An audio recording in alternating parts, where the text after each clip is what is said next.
Well, I knew I was going to have a lot of money to fund this life.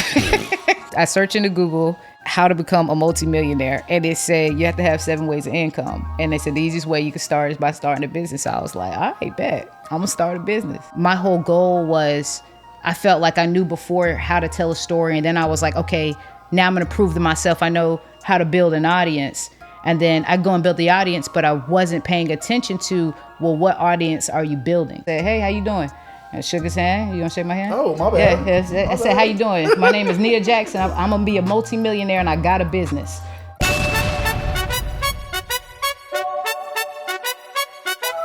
What's up, guys? Lift and Love. Lift and Love here. Where did you pull this question from? Why is that? Lift Love. Crochet. We out. What's up, guys, and welcome back to the Lifting Love podcast. You are awesome, and we have a really special guest today. We have a friend, someone I haven't seen. How long has it been? I was hoping you wouldn't ask me. I was hoping you wouldn't ask me because now I had to count. It has been a long time, too long. It's my friend. It's ready. I got a little introduction. I love how you write it. Visual artist and creative director of Hxppy Cookie World. It is Miss Cookie herself. Hello. Do you like that? Yes, I love that. I enjoyed that. I really want to jump into, like, where did the name Cookie come from? Where did the name Chip come from? Like, bring us right into Cookie, the name. Chips, Nia. It's just like, what's her name? But nah, so Chip started as like a college nickname. It kind of just, I didn't call myself that. But they asked me in an icebreaker, like, what was like a childhood nickname that I may have had. And I was like, oh, I had a best friend. Her mom used to call me like, hey, Chip, hey, chocolate chip. And so I told him that. And then it just ran. So. And it's always, nicknames always stick. Like, they do. For better or worse, like, they stick. Yeah. But so, was there a reason did you ever ask, like, why she called you Chip? Yeah, because I'm chocolate. That's why.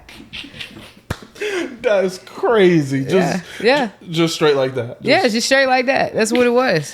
So, listen. If we're going color, I guess there's a lot worse nicknames out there. Yeah, you're right. It could get crazy. It could get crazy real quick. Yeah. So for creatives, I really like to ask, like, you do all this stuff creatively. Mm-hmm. What's like the first memory you have of like wanting to do content, wanting to do visuals, wanting to kind of do something like this? Is there like a story or a time that you can reflect where it's like this, like Hxppy Cookie World started? Well, Hxppy Cookie World, it started after I think I had that moment for sure. Well after, I think like probably like almost a couple years after. Dang. But yeah, really, I just wanted to originally like try to market a product for a clothing brand that I used to have. And once like I put in the time to be able to like craft a story to sell that item, hooked. So this all started with you trying to market a clothing brand. Yes. What happened with the clothing brand? It, like a lot of first businesses, it just, you learn a lot of things and then you're like, okay, how do I transition from here? So I think it's so funny as like creatives, like we're so adaptable and creative is a very broad term. That's, anyone who's, in the content space or in the idea space, like ideation's a huge part of what we do. I mean, having to come up with ideas on a daily basis or going in with no ideas and winging it, figuring it out. When did you learn that you were adaptable? Like when you were knowing that you were flexible and you can kind of coast through and make it work? I really feel like the adaptability is something I've known that I've had since I was a child because I was heavy into sports.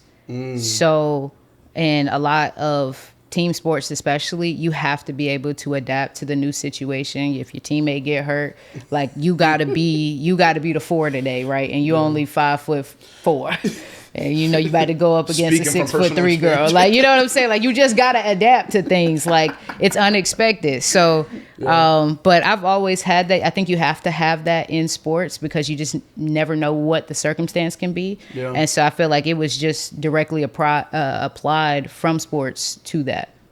So talking sports, let's go back in time. Mm-hmm. What was Miss Cookie trying to do? Miss Chip trying to do, like, coming out of high school and like in college, if you went to college? Like, what was that time of your life? What was on your mind? What were you thinking you were gonna do? Well, you know, I had the dreams of every 5'4" person. I thought I was finna go play basketball. I'm talking about in the league. In the league. You're like one of those people who's like, I'm gonna make it. I'm gonna make it. But no, so my goal truly was I did want to play overseas. So like everything was just like centered around basketball, like studying film. I had a private trainer like my freshman year of college trying to get onto the team. Like, so after school, like I walked down to the rec and then go train with him, come back and then hoop in the center at was it DJR at Winston-Salem State and hoop with the women's intramural team.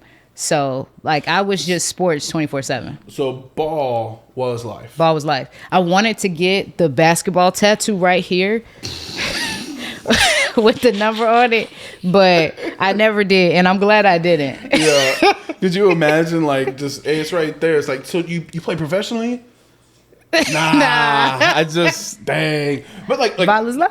it's crazy that you had that like idea though, because a lot of people don't understand how like there is a whole different side. Like, you don't have to make it to the, you know, and for guys, NBA, for women, WNBA. Like, you don't have to, because there's so many opportunities. Yep. Like, I had a friend who played in Ukraine. Yeah. Like, I had a buddy who played in like a third world country. Yeah. Like, a paid position. It's like, there's so many different leagues. There's so much money in it. Like, people are like, I need to become pro, or that's it. I'm like, pro isn't just the NBA. Right.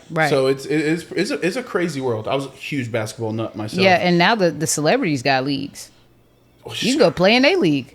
Yo, and get exposure. Low key though, I was so nice at 3-on-3. I'd crush. Let me find out. I'm just saying. 3-on-3 was my favorite. Okay, controversial take. I hated playing 5-on-5.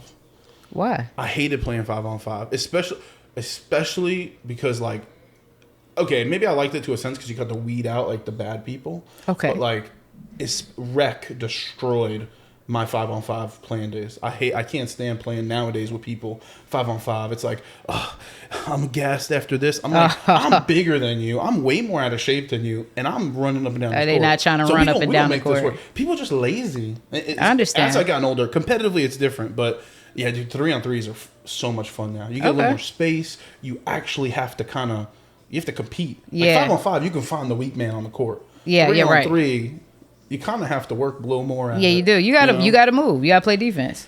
Literally.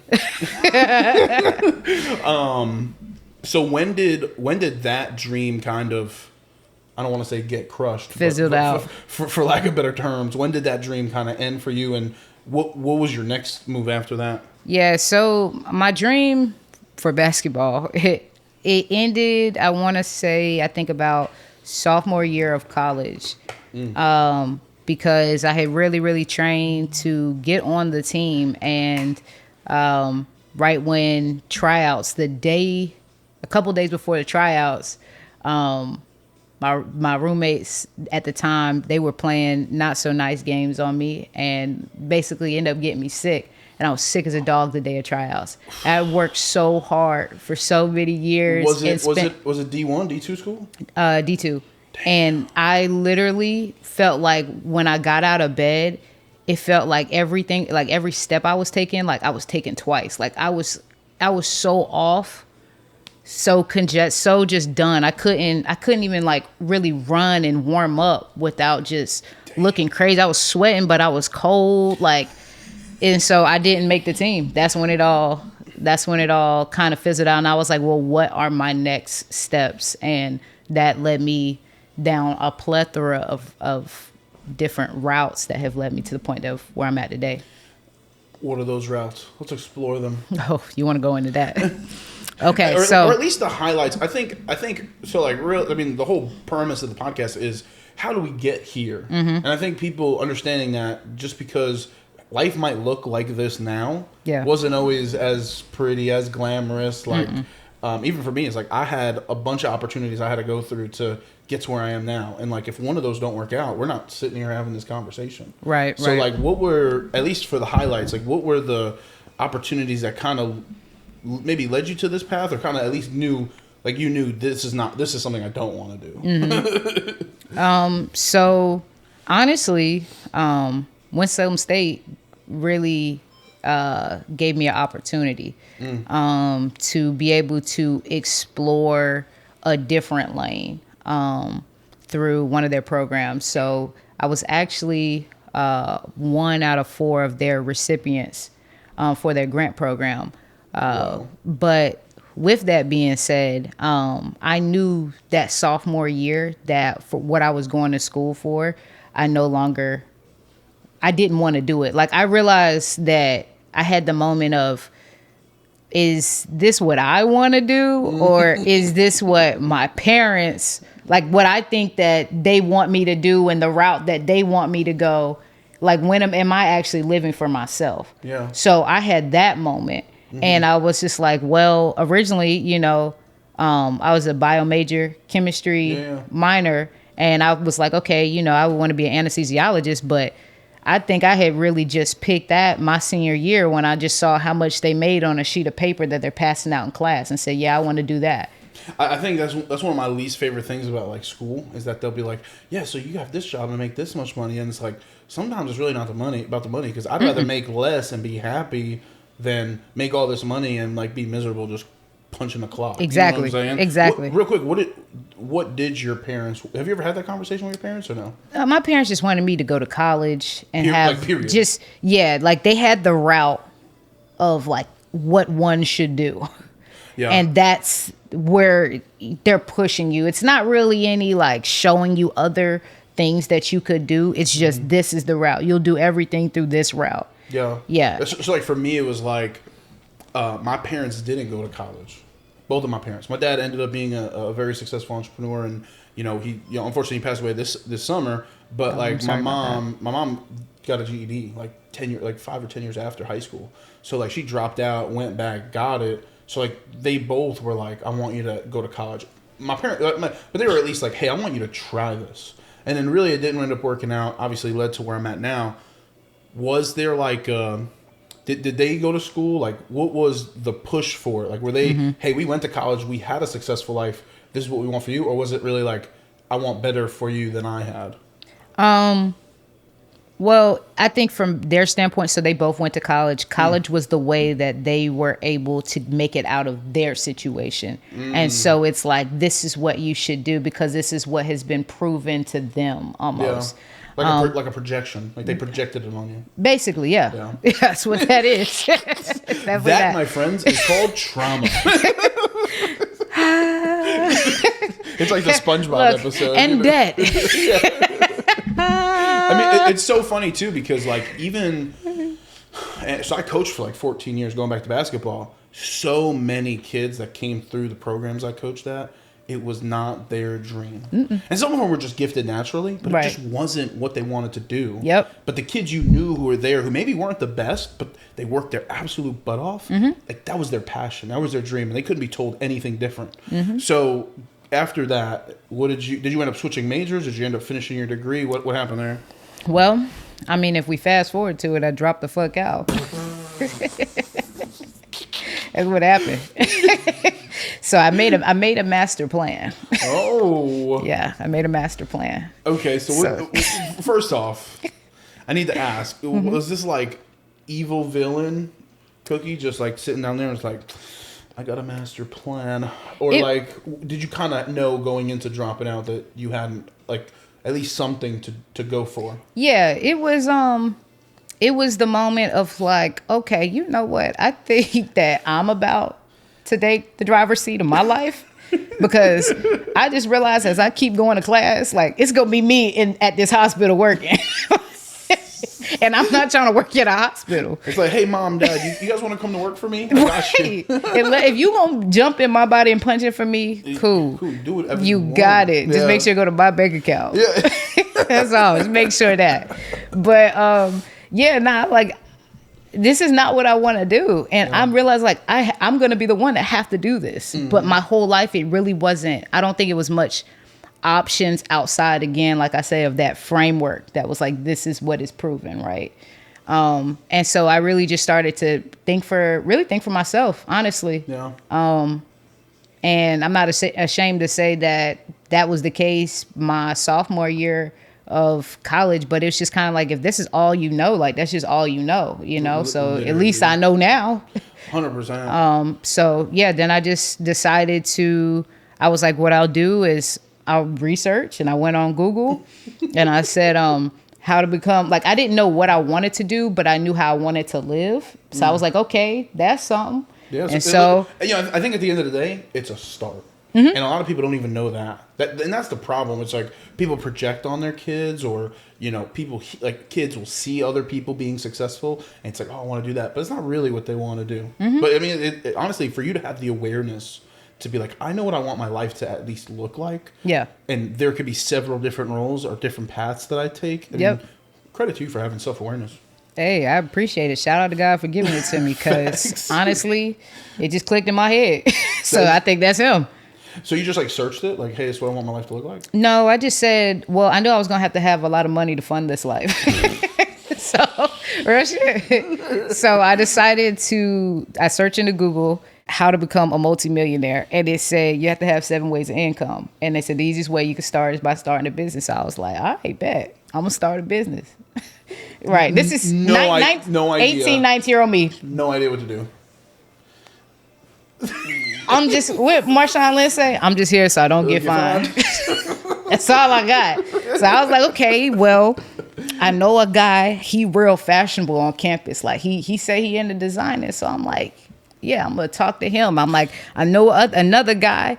He looked real good. Like, not on anything weird, but he looked good. He's a handsome guy. Like, presentable. Very presentable. We could put the clothes on him. Facts. Then I'm like, all right, let me talk to this other guy who was in one of my science classes. Shout out to him. He is so freaking cool, by the way. But I decided to reach out to him because I was like, well, he's so smart. Sometimes I don't even know what he's talking about. Sound like a guy to put on your team. That sounds like a sales guy. You know what I'm saying? Where you ever meet like those people where it's just like they can say whatever and you're just like, 100%. Yeah. Totally. I understand what you're saying. When you in spoke gibberish. Yes. When you in class in biology and everything, that's who you want your study partner to be. For real. He's so cool though. But yeah, and then a couple other people, I gave them a call. Some of the people I didn't even have their number. So I called somebody else to say, hey, can you give me their number? And then called them and was like, hey, what's up? This is Chip. And I want to start a business. Here's the plan. If you're interested, let's meet on this date when we get back to school, because we were on winter break. Did you have like any fear of rejection, or were you just so positive going into it that you were just like, it's gonna work? I was just doing it. I wasn't even thinking about it. I wasn't thinking about what the action or repercussion reaction would be. I just was like, yo, this is what just came over me. I've done some research. This is what I'm going to do. That's cool. Yeah. Because like most people, like, the biggest fear is rejection. You know, like the biggest hurdle when you first start a business is you got to put yourself out there. Yeah. You know what I mean? And like a lot of people don't take rejection well. Yeah. It's kind of like, dating. You're going around, it's like, hey, like, I think you're this and I would love to go out sometime. No. Hey, it's like to keep doing that same thing over. Mm-hmm. But like, did you just have like we're going for this? Like there's just... Oh, no, but that's me. Shoot or shoot. Hey, back to basketball. You miss 100% of the shots that you don't take. I'm not going to live my life and at the end of the day be like, dang, I wish I would have, I could. No. I'm about to go for it. I don't know about y'all, but this is what I'm about to go do. So I might pump fake a couple times, you know what I'm saying? But we still taking the shot. Yeah, 100%. So you jumped right in and built a team. Yeah, yeah. Because I didn't know nothing else. So I'm like, maybe I could bounce some ideas on somebody else and we could all just figure it out. You know what I'm saying? Yeah. But anyways, I put a big group together, and of course that group dwindled until about four people.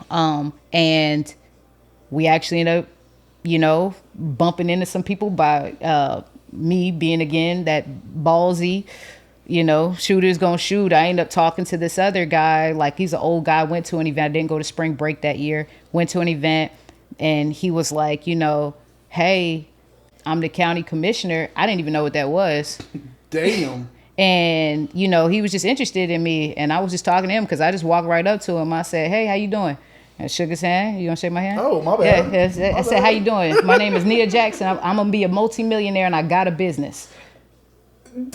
And he said, no, I promise you, on everything. And he said, hey, Nia Jackson, gonna be a multimillionaire. I'm actually, I gotta go, but here's my card. Call me. So I called him. And from there, he set us up. He set us up with some amazing people. I am still so grateful for him to just have that moment to say that to me. And I didn't even know I had to go home and look up what is the county commissioner, and just a blessing. That's all God. All of that is all God. That led me to a lot of resources and led me to a lot of the educational foundation pieces of business that I still operate from today, and creativity. And they funded it to where I could produce a spec product and do all the research, actually get it made and bring it to market, and what that process looks like, and brought in individuals to sit down and teach us in particular for the entire summer, just 101. Thank you so much to all of those people, and thank you so much with Salem State University. Yeah, they really poured into me and the other gentleman. So I'm still really stuck on the fact that this all you're doing now started as a merch line, a merch company, a fashion company.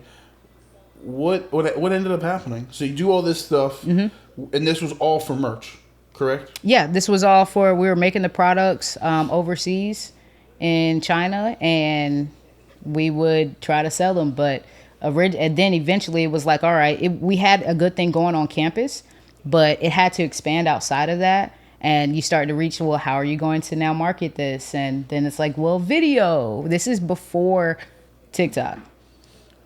My God. This is before TikTok. So 2019, I know I was like fully in this. Like I was out of school and everything. Like we're straight into business.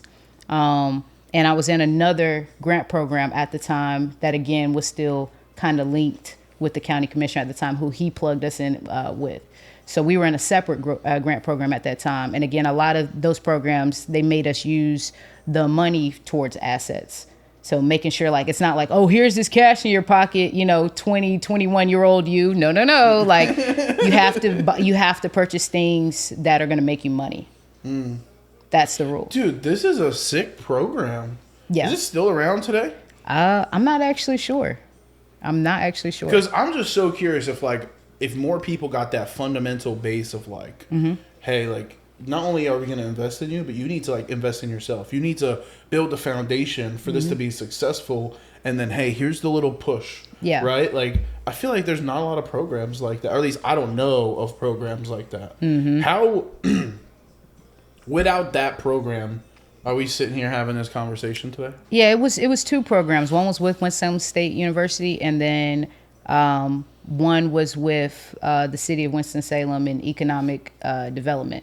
So those courses that we had to take, we took at Forsyth Tech with the Small Business Center.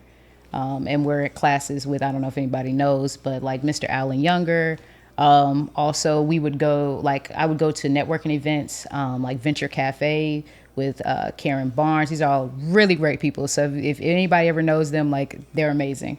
But they really just kind of just took me up underneath their wings and was like, this is the kid. They're all a lot older, and they're like, this is the kid. And you're curious and you ask questions, and then they just help kind of guide you into more people to meet and more programs to be a part of and more things to just go and learn from. So how do we get from what it started as to Happy Cookie World? Like when did Happy Cookie, was it always called Happy Cookie World, or was like when did that come about? When did the Happy Cookie character kind of come alive to what it is today?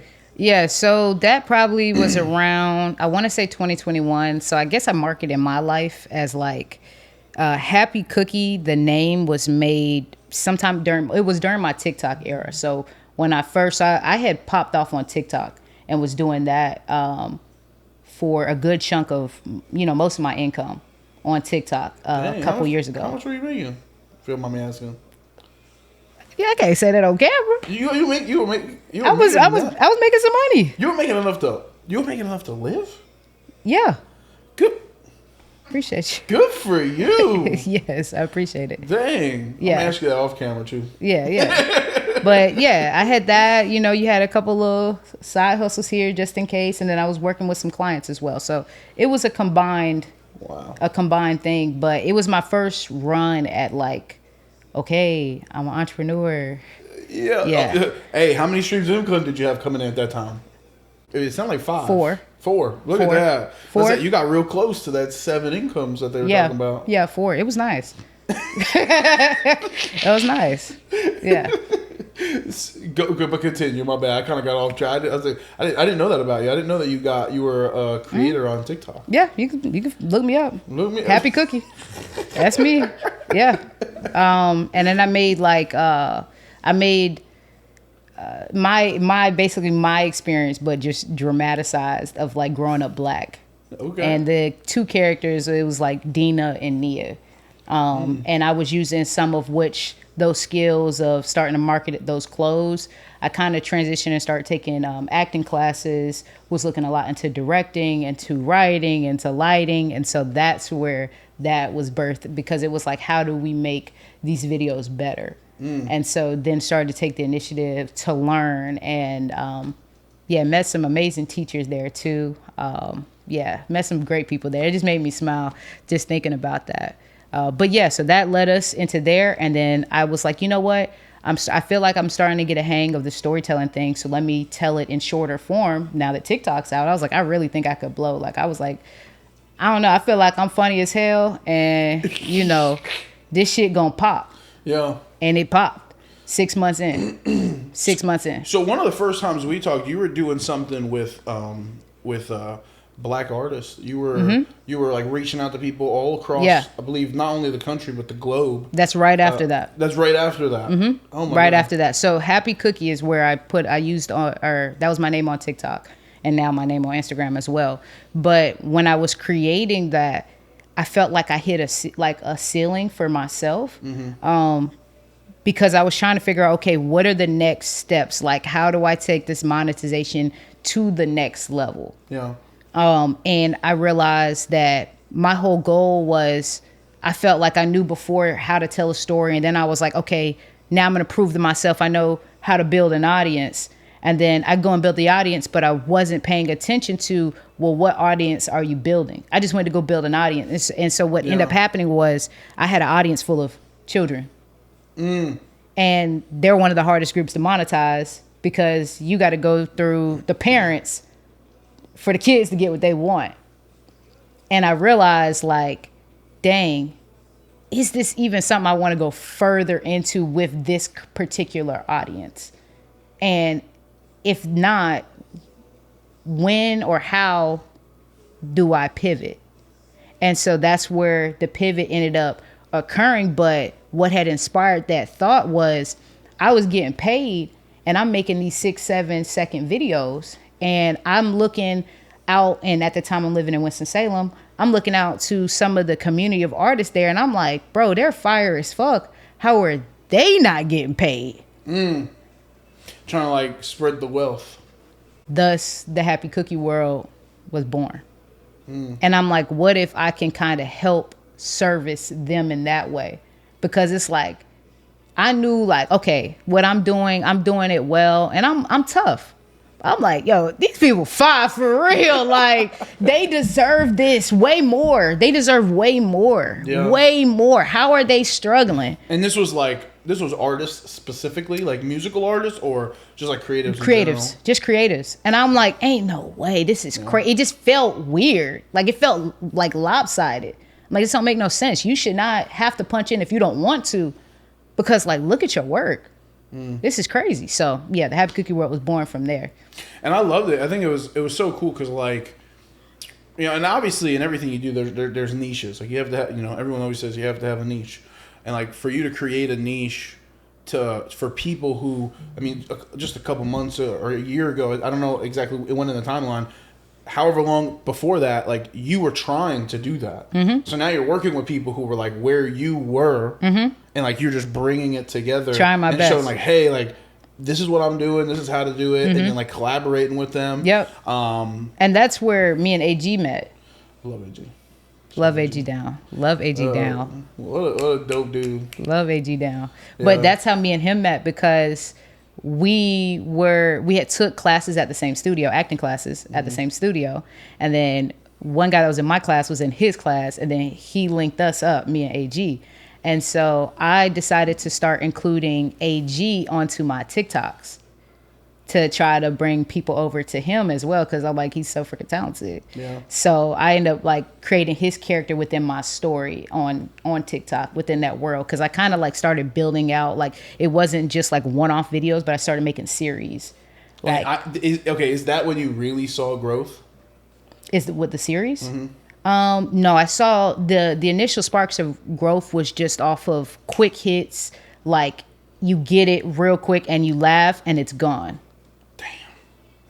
I think social media is it's so volatile, but there's so much potential in it because so many people are on it, and everyone. It's really a mindset thing, because there's so many people on social media, because we all have this thing called the phone, and it all has social media on it, and like, that's so sick that you're able to monetize that. Yeah. And then do you have like, do you know how many people you were able to help monetize, like, or is it like unquantifiable? Like, you don't even have a number. What do you mean? Like, how many people I helped monetize? Like make them better so that they could like how many people did you help, like, in that world, in that role, to like get better, to then also be able to do what you were doing as far as like getting views and monetizing more and all that? Probably, maybe, I don't know, maybe none. I would almost say, I don't think that I actually saw somebody like, oh, I'm making money now from this. I just was trying to help in the way that I could for them, because I saw they didn't really almost like have time to market themselves, because they stuck in a 9-to-5 and then they got to do this here. So I was thinking like, maybe I can help bring awareness to them, help build an audience that's directly around putting eyes on themselves. And then themselves will become the audience. And they're constantly looking for new inspiration and other people that's out here in their specific medium. Yeah. I think it's one of the hardest things to do is to brand yourself. Because, I mean, especially for someone who's not like, maybe like a instinctively like a creative person, they kind of like try to figure it out, and they just like throw stuff at the wall. But like for you, like, how easy was it to just brand yourself and kind of immerse yourself in the world of content?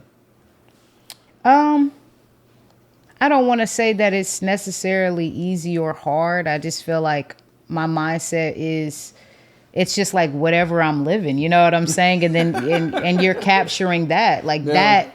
I think that is I feel like right currently for me, I feel like that's just where branding has been. It's just capturing it in very unique ways that is like true to my eye. And then putting that in formats that's true to my eye, where I feel like it's best suited. And I feel like that thus helps the branding. So I wouldn't say it's easy or hard. I mean, at moments it can feel hard, and moments it can feel easier. Like, but I hope I'm doing a good job at it. Hey, you're killing it. So, favorite and least favorite thing being a creator?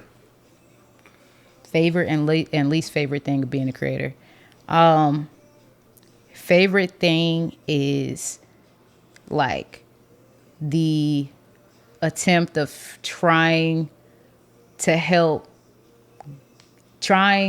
make it easy for God to shine his vision through you. Like I feel like it's such an honor, like when something is placed on me and then I'm like able to actually bring it out. I feel like that's a really big honor, and I have the pleasure of being allowed to do it in this way. Least favorite thing, I would probably say, is sometimes, I guess you could just feel personally challenged. And what I mean by that is, like, sometimes it's just that battle of making sure you're not holding yourself back and you're constantly working to be a better person to better serve that purpose. And that can be very challenging. And sometimes it's like really nice, like, yay, like, oh, this is a cute challenge, and then other times it's just like, I'm just beat down. Yeah. I'm so tired, but I know I got to get up, and just trusting in the bigger plan. So sometimes that's not my favorite part, but it's necessary to growth. And so I embrace it. Did you ever feel like you had to, like, not fake it, but like force sometimes, like, get up, make the content, do what you had to do? Did you ever feel like, not that you did it, but like the pressure to, like, okay, damn, I gotta get up. Like, once you kind of got into a rhythm, was there like a, dang, I gotta drop this today. Like, this is trending now. This is viral now. Like, did you feel that pressure? At the first, honestly, I probably say up until last year, for real. Up until last year, I would feel that pressure. Sometimes I would give into it. Sometimes I wouldn't. But it's been more so after I tore my Achilles and God really sat me down real good. Real good. I'm not even really caring about that no more. It's just about, like, the timing is going to be timing. It's not up to us. Whether, like, this piece, like, I got to drop this right now because this is going to change everything right now. Like, you don't know that. You don't know that. And a lot of times it's the thing that you probably wasn't even thinking about. So it's just like, not to say I don't even care no more, but it's just it's not as important. It is what it is. Like, I'm trusting. I'm so glad, because I feel like every week I look back and I'm like, wow, I'm glad I now know that. I don't want all the stuff that I'm over here asking for, and I didn't know that. I needed that. So I'm just trusting your timing. You know what I'm saying? So real quick on the Achilles, I'm sure you've watched a lot of basketball. You've probably seen some other Achilles injuries. What was it everything that, like, were you playing basketball when it happened? No, I was playing football. See, basketball was like, you switched up? It did too. I haven't been able to play basketball since. I'm scared. You're scared to, like, put the pressure down?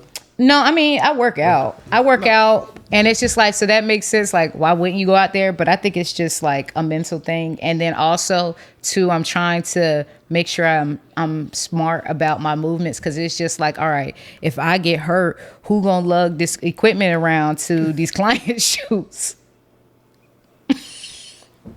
I need to be smart. Bro, why is that something I always think about too? I'm like, man, don't hurt yourself. I'm in the gym lifting, and I'm like, don't lift too heavy now. You can't. I literally went light on my upper body day. My last 2 days ago on my upper body day, I made sure I went light because it's shoot on Saturday.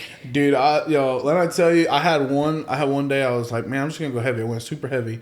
And the next day I was like, oh God. Damn. And then there was a podcast day, so I had to, like, lug the stuff. I was hurting. Speaking of working out, I saw you went on a little bit of a weight loss journey there. Oh yeah, I guess you could say weight loss journey. I like to call it a lifestyle change. Yeah, I just had that point in time because I was very, again, athletic. So I never really had to worry too much about that because I was constantly moving. Yeah. But then when you get into what, like, you're not just going out at 7 to go hoop at the church. You're not actually. You got to move. How long was it? Your injury? Well, until I, like, actually started, like, really being able to work out, I want to say about 10 months. 9 months. Dang. Oh, you out. You out. Was that the first time in your life that you were just, like, you're slowing down? Like, you to that extent, you have to, like, slow down a bit. Yeah, I slowed down, broke, sad some days, happy some other days, but at peace always. And I did not mean to make that rhyme. I promise you I didn't. I'm telling you, she gonna start spitting bars here in a minute. So my girlfriend say that all the time. So slowing down, stopping kind of made you realize, hey, like, maybe it's time to make a lifestyle change, and then you kind of just like used it part of your rehab and everything? Well, so the thing was, the reason why I started playing football was because I was already feeling it. Like, I was like, I need to get back active. And so I went to do football to do at least a team sport that I wouldn't be at least thinking about the pain because I'm so involved in the game. Like, I don't even care if I'm hurting. Like, with me out there, it's just like, I'm just going to run. And if I'm going to keep running, I don't care. They're not going to outrun me. I'll have to drop out right here. I have to be knocked out on the ground for me to stop running, but I'm gonna keep running if I got legs. Yeah. You got like that. I just finished watching The Last Dance again. You got like the MJ, the Michael Jordan attitude, where it's like, look, you gonna have to kill me. You got to kill me. Yeah. You got to kill me. You gonna have to. I'm telling you now, you gonna have to, because I'm not going down. How much better do you feel? 1,000,000 times better. Really? I guess. Oh, yes. I feel great. I walk around feel great. I feel like if anything, I don't think I would be able to do as much movement and work as I do without taking care of myself to this extent. I don't think I would make it. I'd be too tired. I'd probably be hurt somewhere. Like, I've done a complete, like I said, lifestyle, like 180, I guess. 360, 180, whatever it is. 360, 180? I think it's 180. So back to Happy Cookie World. So where does it stand now? Like, what do you guys all do? Like, maybe there's someone watching this who wants to work with you guys. Like, what all do you do? What services do you provide? Yeah. Well, the services that I provide is if you have a creative concept that you'd like to tell visually in the formats of photos or videos, DM me. Send me, please make sure you have a vision and send, some sort of visuals to help me see what it is that you're seeing, because I just feel like it's just easier for me to understand in that way. Have you ever had someone come up to you and just be like, so I want to do this, and that's great. What is this? This. If I had at least $10, $15 every time somebody told me that, we be doing this out the country, man. We be out the country with it. She's like, you'd be an employee at this point, bro. But isn't it so? Like, again, I think it goes back to like the part of your product is not just the content. It's not just what you're able to do for the brand. It's the creativity, the adaptability, the ideation. Like, the story. Being a full scale like storytelling company. For whatever the brand is, whether they're a drink product or they're a musical artist, or there's someone who's writing a book, whatever, fill in the blank. What is that one of your favorites people to work with, where they don't have a vision and you can kind of help them, or would you rather someone just come in and like, hey, like, we'll just help you out right here? Like, is there pros and cons to both, or what are your thoughts on each one? That's a good question. It's like I do a podcast or something. Yeah, you do a great podcast. No, that's a good question. Okay, so the first one, the first person, someone who they're not having a vision coming in, right? Pros and cons about that. So pros are, it's like, okay, I can have a little bit more, I guess, influence. On like what the product can be like visually, because again, like at the end of the day, you want to make sure that you're giving people what they want. Now, if they're like, hey, that's all up to you, great. Because on the flip side, there's people who are like, that's what you do? That's not what I want. This is what I want. And they're like the pickiest, like, yeah. So the eye roll, just, I felt that in my soul. Yeah, me too. I felt that in my soul. Yeah, that could be very tough, because then it's like, I guess it's like you're not allowing me to kind of do my job in the sense of like why I'm here. Like why are you paying me? Like, just do it yourself. Like, and it's not to say like in a kind of like condescending way, but it's like, you hired me for this role and position, and so I'm just trying to do that for whatever your vision is. Yeah. Right. At the end of the day, like I need this to be a great product. I need you to win, because it doesn't serve me if it's not. And I think that's also like a hard thing too. Like when someone has a vision and maybe it's not necessarily the best vision, but you have to do the best you can to bring it to life in a better manner. Mm-hmm. So like sometimes I feel like maybe even like working with the person who doesn't have a vision and kind of like a blank slate. It's like, okay, at least I know this is going to be good. Yeah. Is it going to be what they like? I think the tough part about that person is do they trust you enough to see it through? Because I have ran into the scenario on both ends of that where they do, and then I've also ran into the ends of where they don't. And I feel like when that trust, we're coming together as two souls in time trying to produce this, product, right? This story. And I feel like we have to trust each other.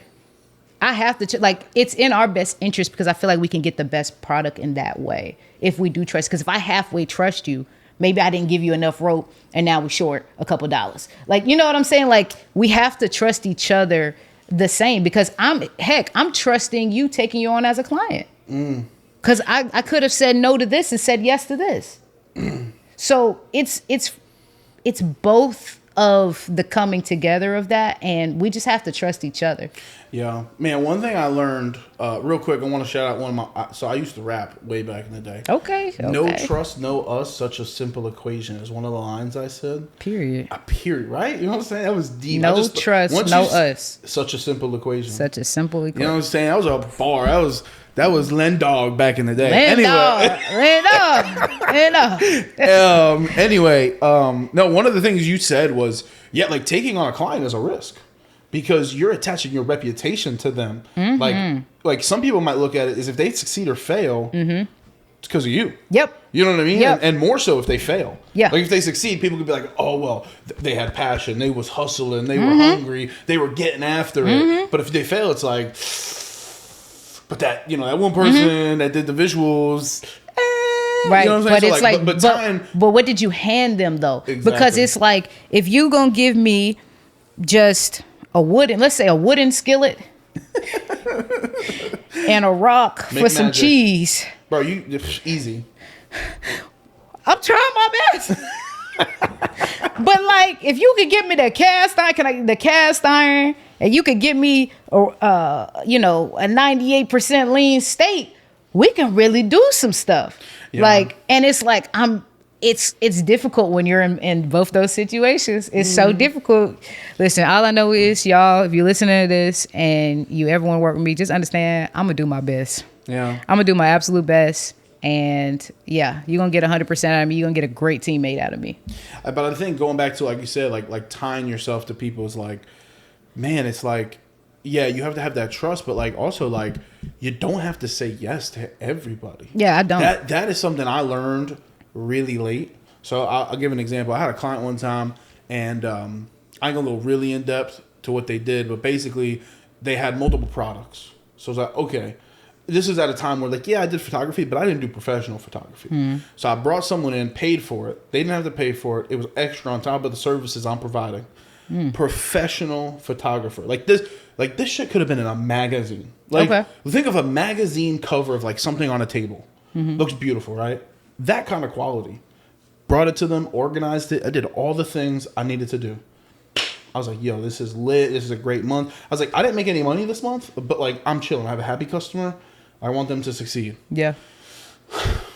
They said, these pictures are not good enough. Dang.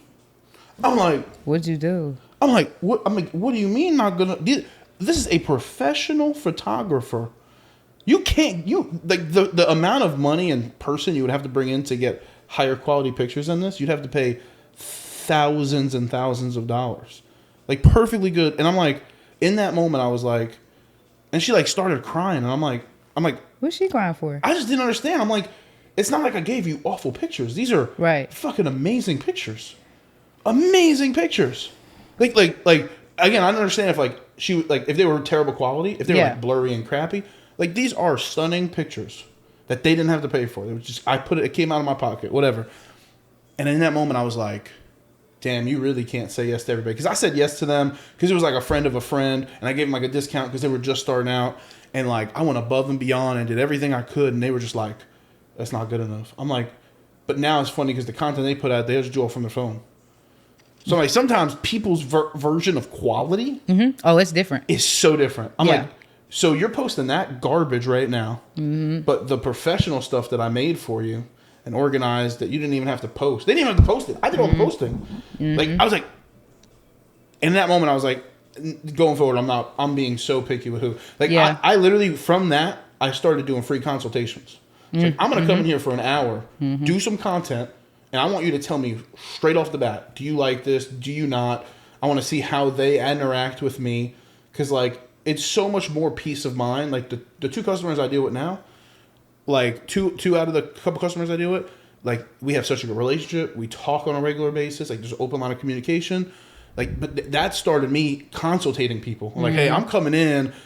First off, let's not waste anybody's time. Do you like my quality? Do you like my content? Great.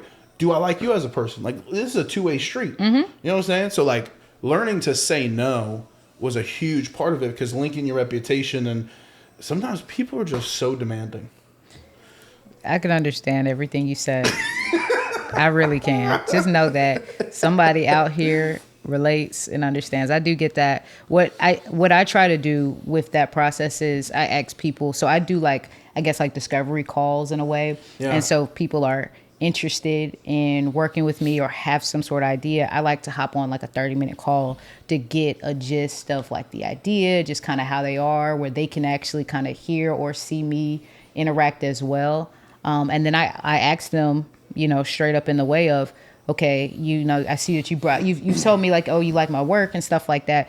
What things in my work do you like? So can you send me specific things that you like that I did? Ooh. So that you get like red and green flags from them, because they need to communicate, they need to follow up, and they need to have a vision. Damn. Bum, bum, bum, bum, bum. Because wait, I got the pause button. My bad. I didn't use it on the introduction. Oh, thanks. No, it's okay. Yeah. Listen, because one of these is a I want to make sure that I'm the right person for them, and I want to make sure that they're the right person for me. I'm not here to take your money. My piece is worth way more.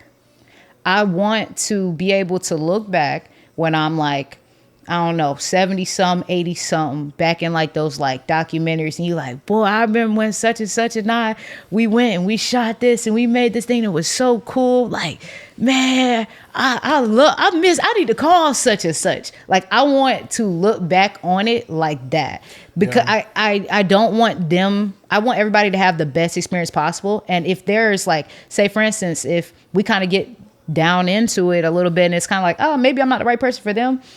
Guess what?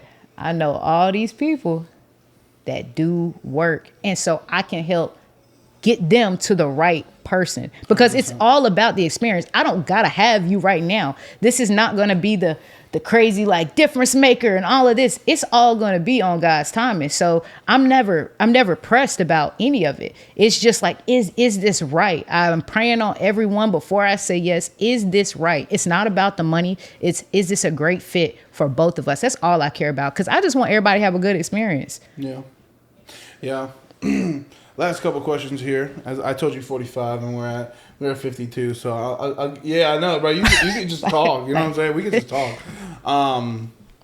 Looking back, is there anything that you regret? Is there not regret, but like, is there anything you would do differently? No, I think I needed every step. I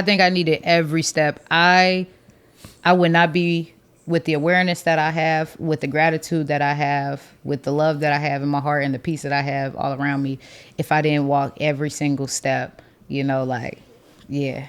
Silly question. Do you think, what do you think that conversation would look like with your 18, 19, 20-year-old self? Like, would maybe that conversation be, hey, like, basketball's great and I love that you do it, but like maybe we should start this path a little sooner? Like, what do you think that you guys would like talk about, and like what do you think that conversation would look like?